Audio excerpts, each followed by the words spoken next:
Guys, जैसे हमारी backlink की सीरीज़ जो थी वो ऑनगोइंग थी, तो उसी को हम आगे एक्सटेंड कर रहे हैं। तो जैसे अब जो हमारी न्यू एक्टिविटी है वो है हमारी directory submission. Basically directory submission अब वर्क नहीं करती हैं, वो पहले वर्क करती थी काफ़ी, पर करने वाले यूज़र्स जो हैं वो अभी भी इसको फॉलो करते हैं। डायरेक्टरी सबमिशंस की सबसे बुरी बात ये होती है कि उसकी जो लिंक होती है वो आपको लाइव नहीं मिलती है। आपको लाइव लिंक के लिए मतलब ये है कि वो सबमिशन में चली जाती है, और सबमिशन में जाने के बाद वो 6 महीने बाद, 1 साल बाद, कोई उसका फ़िक्स टाइम पीरियड भी नहीं होता है। तो उसके बाद जाके आपको कहीं अगर उसने सबमिट कर दिया आपने अपनी लिंक, और उसके बाद जाके अगर उसने अप्रूव कर दी, जो उसका एडमिन होगा हमारी वेबसाइट का जिस पे आप लिस्ट कर रहे हो, तो वो जाके फिर क्या होगा कि जब जाके आपको उसकी लाइव लिंक मिलेगी, जब तक वो पेंडिंग में चलेगा, जब तक आपको उसकी लाइव लिंक नहीं मिलेगी। मैंने एक लिस्ट निकाली है डायरेक्टरी सबमिशंस की, जिसमें काफ़ी सारी डायरेक्टरी की साइट्स आ गई हैं। जब भी आप किसी भी वेबसाइट पे लिंक बनाओ, जैसे मैं आपको पहले ही बोलती हूँ, उसका डीएपीए ज़रूर चेक कर लें। डीएपीए चेक करना इसलिए ज़रूरी है ताकि स्पैम स्कोर का पता चल जाता है। दूसरा कि ये पता चल जाता है कि हमारी वेबसाइट का जो डीएपीए है, उससे कहीं कम तो नहीं है वो डीएपीए। अगर कम होगा तो उसका हमें बेनिफिट नहीं होने वाला, क्योंकि अगर हमारी वेबसाइट का डीएपीए हाई है और जो जिस वेबसाइट से हम बैकलिंक लेने वाले हैं, उसका डीएपी अगर कम होगा हमारी वेबसाइट से, तो उसका क्या ही फ़ायदा होने वाला है हमको। तो इससे अच्छा ये है कि आप पहले डीएपीए को चेक कर लें, उसके बाद ही जाके आप कहीं अपनी जो लिंक्स हैं उनको क्रिएट करना स्टार्ट करें। अब जिसमें मैंने लिस्ट जो निकाली है उसमें काफ़ी सारी सबमिशंस की साइट्स आपको दिख जाएँगी। इसमें से आप कोई भी एक साइट को उठा के हम अभी एक लाइव लिंक क्रिएट करके आपको दिखाएँगे कि कैसे आप भी अपने लिए क्रिएट कर सकते हैं अपनी वेबसाइट के लिए। तो बेसिकली ज़्यादा डिफ़िकल्ट कुछ भी नहीं है। जैसे मैं बोलती हूँ कि आपको सिंपल लॉगिन करना है। लॉगिन करने के बाद आपको अपनी जो भी है पहले तो इसमें जो है आपको वो दिखा रहा है कि निश स्पेसिफ़िक आपका का जो बिज़नेस है वो कौन से निश में आता है। Like internet, home, games, finance, electronics, directories, collectibles, इन सारे निश में से आपको वो सेलेक्ट करना है जिस निश का बिज़नेस आपका है, ताकि आप उसी निश स्पेसिफ़िक में ही अपनी जो बैकलिंक्स है उसको बनाएँ।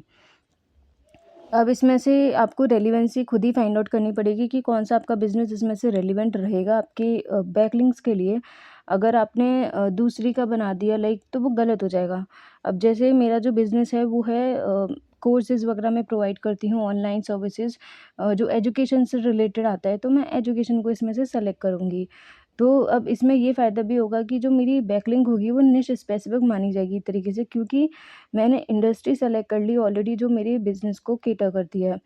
अब इसमें आपके ऊपर है कि आपका बिज़नेस किसका है, उसके अकॉर्डिंग आप इसको इसमें से चूज़ कर सकते हैं। को मैंने सिर्फ़ जो अपनी फर्स्ट जो वेबसाइट थी, जो मेरी लिस्ट थी, उसमें से एक एक साइट उठा ली है। तो आप भी चाहो तो इसी को या फिर कोई अदर जो आपको साइट्स अच्छी लग रही हो, जिसका डीएपी आपको ज़्यादा लग रहा हो, अपनी कंपेयर टू द अपनी खुद की वेबसाइट से, उसमें आप बना सकते हैं। सबसे पहले जैसे मैं बोलती हूँ, हर एक वेबसाइट पे जाके पहले आपको एक प्रोफ़ाइल क्रिएट करनी पड़ती है, लॉगिन करना पड़ता है। तो मैं वहाँ पे लॉगिन कर रही हूँ, तो हो सकता है इसमें जीमेल पे भी मेल आए, तो आप उसको भी कनेक्टेड रखें। तो यहाँ पे मैंने ईमेल आईडी यहाँ पे पेस्ट करूँगी एंड देन पासवर्ड वगैरह। तो मेरा जो है वो लॉगिन हो जाएगा, यानी डैशबोर्ड ओपन हो जाएगा। वो इसलिए भी ज़रूरी हो जाता है क्योंकि जब भी डैशबोर्ड अगर आपका ओपन होता है, कुछ-कुछ साइट ऐसी होती है जिस पे विदाउट लॉगिन आप बना सकते हो। लेकिन फिर क्या होता है कि उनकी जो लिंक्स होती हैं उनको ढूँढना बहुत डिफ़िकल्ट हो जाता है, लाइव लिंक्स को ढूँढना। लेकिन अगर उसमें लॉगिन किया है किसी वेबसाइट पे, तो डैशबोर्ड पे जाके आप अपनी जो लाइव लिंक्स हैं, आपने जो लिस्टिंग्स वगैरह करी हैं, वो आपको दिखा देगा। उसको दिखाने के बाद क्या होगा कि आप कभी भी वहाँ से एक्सेस कर सकते हो अपने लिंक्स वगैरह को। Usually most of the sites में वो रहता है ऑप्शन, बट यूजुअली जो क्लासिफाइड्स की रहती हैं, कुछ वेबसाइट ऐसी होती हैं जो बुकमार्किंग की भी होती है, जिसमें विदाउट लॉगिन आप कर सकते हो। लेकिन यूजुअली जो अदर एक्टिविटीज़ हमारी होती है लाइक ब्लॉग सबमिशंस या पीपीटी वगैरह, उन सब में लॉगिन करने की ज़रूरत पड़ती ही पड़ती है। और यूजुअली वो जो वेबसाइट्स होती है वो इतनी इफ़ेक्टिव भी नहीं होती हैं जो विदाउट लॉगिन वर्क करती हैं। वो सिर्फ़ नंबर ऑफ़ क्वांटिटी इंक्रीज़ करने के लिए आपकी वेबसाइट की, आप उसको मतलब लोग यूजुअली उस पे बनाते हैं। पर उसका इतना कुछ ख़ास बेनिफिट होता नहीं है। बस ये कि जल्दी बन जाती है और बहुत ही क्विक टाइम के अंदर। अब जैसे यहाँ पे मैंने अपना लॉगिन करने के लिए मेरे पास एक मेल रिसीव्ड हुआ है, तो आप उसी मेल आईडी को रहें जो इसमें मतलब इस्तेमाल करें जो आपकी एक्टिव में वर्क कर रही हो। कोई दूसरी का ना करें, क्योंकि फिर मेल जो है वो नहीं आप रिसीव कर पाओगे। तो मैंने लॉगिन कर लिया है, मेरे सामने एक डैशबोर्ड ओपन हो चुका है इसका। और डैशबोर्ड में जैसे मैंने बोला आपको काफ़ी सारे निश दिख जाएँगे, तो उसमें से आपको अपना जो निश है उसको सेलेक्ट कर लेना है। मेरा जैसे इसमें काफ़ी सारे हैं, मेरा तो एजुकेशन ही जाएगा क्योंकि मेरा जो बिज़नेस है वो जैसे मैंने बताया, वो मेरा ऑनलाइन जो भी मेरी कोचिंग्स होती हैं वो हैं, उसमें हो सकता है। इंटरनेट में जाके मैं आपको एक रिव्यू दिखा देती हूँ कि किस तरीके के लोगों ने बनाई हुई हैं ऑलरेडी। जैसे इसमें काफ़ी सारा दिखा रहा है जो लाइव्स हैं। अब ये कैसे दिखाएगा, वो जब दिखाएगा जब आपकी भी लाइव हो जाएगी। अगर आपकी लाइव लिंक नहीं है तो वो अभी तक पेंडिंग में ही दिखाएगा, और अगर उसने अप्रूव कर दी एडमिन ने, तो वो आपकी भी जब लाइव हो जाएगी तो आपकी भी सेम इसी फॉर्मेट में आपकी जो लिस्टिंग होगी वो यहाँ पे विजिबल हो जाएगी। जो डायरेक्टरी सबमिशंस हैं वो बहुत इफ़ेक्टिव तो मानी जाती हैं, लेकिन प्रॉब्लम ये है कि अब उनका यूसेज जो है वो बहुत कम हो गया है। लेकिन यूज़र जैसे क्रिएट करते हैं, एक तो उसका वही कि उसमें लॉन्ग पीरियड में क्या होता है कि पेंडिंग में जाती है। लेकिन इसका इफ़ेक्ट जो होता है वेबसाइट पे बहुत अच्छा पड़ता है, लाइक डायरेक्टरीज़ का, क्योंकि लॉन्ग टाइम तक ये मेंटेन रहती है, मतलब स्पैम में नहीं जाती या डिलीट नहीं हो जाती, तो इसके लिए। कुछ गाइडलाइंस इसने यहाँ पे मेंशन कर रखी हैं कि ऐसे-ऐसे आपको रखना पड़ेगा, तो वो आप एक बार पढ़ लेना। वैसे तो आप जब बनाने बैठोगे तो आपको चीज़ें करते जाओगे तो आपको खुद ही समझ में आना शुरू हो जाएगा। ज़्यादा कुछ भी नहीं है, बस उसकी थोड़ी गाइडलाइंस है कि like title description of suggested site must be in English language, description must be unique, check it, 100% free from plagiarised, मतलब डुप्लीकेट नहीं होना चाहिए, कहीं से आपने उठाया हुआ नहीं होना चाहिए। तो थोड़ी-थोड़ी जो गाइडलाइंस है वो बस स्पैम को कम करने के लिए उन्होंने ऐसे पॉइंट्स रखे हुए हैं, ताकि यूज़र क्या करते हैं, वो दूसरी वेबसाइट से उठा-उठा के डाल देते होंगे या फिर कॉम्पिटिटर्स का जो है सेम कॉपी पेस्ट कर देते हैं, तो वो यूनिकनेस खत्म हो जाती है। तो आप उसको मेंटेन करके चलें, इसकी जो गाइडलाइंस है, वरना जो आपके चांसेस होंगे अप्रूव्ड होने के वो भी ख़त्म हो जाएँगे। ऑलरेडी इसमें जो वेटिंग टाइम होता है बहुत ज़्यादा होता है, तो इससे अच्छा है कि आप उसको गाइडलाइंस को फॉलो करते हुए ही इसमें बनाएँ। क्रिएट करने के लिए लिस्टिंग की कैटेगरी यहाँ पे आप पहले सेलेक्ट कर लेंगे, जो भी आपकी बिज़नेस है। मार्केटिंग, क्योंकि एक तरीके से ऑनलाइन में ही आ रहा है। फ्री लिस्टिंग, नेवर एक्सपायर और 2 इमेजेस अलाउड, मतलब कभी भी एक्सपायर नहीं होगी ये लिस्टिंग आपकी, और आप इसमें 2 इमेजेस लगा सकते हो। टाइटल में URL, link, text, contact number, email, listing tags और एड्रेस, ये फुल डिटेल्स हैं जो आपको यहाँ पे फिल अप करनी पड़ेंगी। तो आप पहले ये सेलेक्ट कर लीजिए कि आप अपने पूरे होम पेज का करने वाले लिस्ट, कि किसी स्पेसिफिक सर्विस पेज का करने वाले हैं। अगर सर्विस पेज का होगा तो उसका लिंक, उसका टाइटल, उसका डिस्क्रिप्शन सब जाएगा। अगर होम पेज का कर रहे हैं तो आपका ब्रांड नेम के अकॉर्डिंग आपका पूरा जाएगा। चाहो तो होम पेज पे जो मेन कीवर्ड आपने टारगेट किया है, उस कीवर्ड को भी आप इसमें यूज़ कर सकते हैं, उसके थ्रू बना सकते हैं। लेकिन नहीं है तो आप पूरे होम पेज लाइक अपने ब्रांड के नेम को प्रमोट करने के लिए बना सकते हो। लॉन्ग लास्टिंग होता है इसका जो इफ़ेक्ट होता है, तो अच्छा ही रहेगा। बट अभी जैसे हो सकता है कि आप सर्विस पेज पे आपका वर्क ना कर रहा हो, आपको उसे रैंक कराना है या उस पे आपको ट्रैफ़िक जनरेट कराना है, तो आप उसमें चेक कर सकते हो। उसको बेसिकली पेज का आपको टाइटल, यूआरएल और इमेजेस अगर आपने क्रिएट कर रखी हो स्पेसिफिक उसी कंटेंट से रिलेटेड, तो आप उसमें अपलोड कर सकते हैं। तो जैसे यहाँ पे हम अपना टाइटल रख देंगे जो भी पेज का आपको बनाना है। जैसे मेरा जो वेबसाइट है, उसका रिलेटेड मैंने ले लिया, जो हो देखते हैं लाइक अभी इसमें कौन सा पेज मुझे करना चाहिए। वेबसाइट तो मैंने ओपन कर लिया, लेकिन थोड़ा एरर सा दिखा रहा है। कोई नहीं, थोड़ा टेक्निकल इश्यूज़ होंगे बैकएंड से आई थिंक। आप अपनी वेबसाइट के लिए खुद ही देख लें एक बार, लाइक पहले से पूरा चीज़ें जो है तैयार करके रखें कि आप किस पेज के लिए बनाने वाले हैं, डिस्क्रिप्शन क्या रहेगा वगैरह वगैरह, ताकि एंड मोमेंट पे जब आप पोस्टिंग करने बैठे तो आपको ज़्यादा टाइम वेस्ट करने की नीड ना हो। चाहो तो जो डिफरेंट मल्टीपल साइट्स हैं उन पे सेम टेलर डिस्क्रिप्शन यूज़ कर सकते हो, चाहो तो उनको रिफ्रेश कर सकते हो, आपकी मर्ज़ी है। जितनी ज़्यादा यूनिकनेस मेंटेन रहती है बैकलिंक्स में, उतनी ज़्यादा अच्छा रहता है। यूनिकनेस का मतलब है कि कंटेंट सेम जगह डुप्लीकेट होता है, तो कहीं न कहीं जो ऑथेंटिसिटी होती है वो मेंटेन नहीं हो पाती गूगल की साइड से।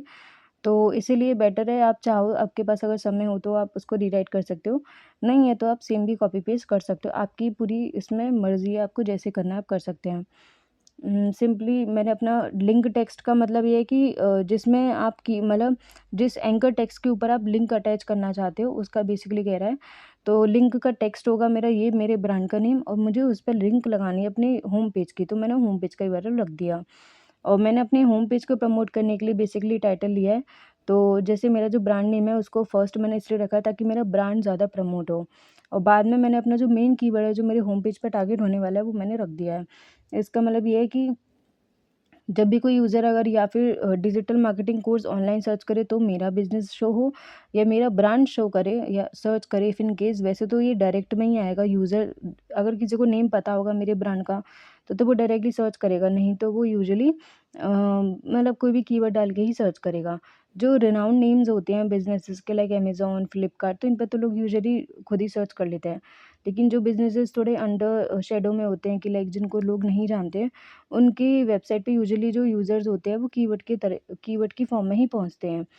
तो आपको ये ध्यान रखना है कि आपको जो मेन मोटिव है वो है क्या है? आपको ब्रांड को प्रमोट करना है कि किसी सर्विस पेज को प्रमोट करना है? जिसको भी आपको लग रहा है कि आपको करना है तो आप उसके हिसाब से अपना जो भी ब्रांड है अपने जो भी बैकलिंक्स है उनको बना सकते हो। कंटेंट का इसमें ऐसे कुछ लिमिट दिखा नहीं रहा है डिस्क्रिप्शन की, तो आप अपने हिसाब से कर सकते हो अटैच। लेकिन अगर इफ़ इन केस अगर ज़्यादा कंटेंट आने के बाद अगर ये लिमिट दिखाए तो आप उसको एडजस्ट कर सकते हो। इसमें अभी लिमिट तो नहीं दिखा रहा है, तो हो सकता है कि आप कितना भी कंटेंट डाल सकते हो।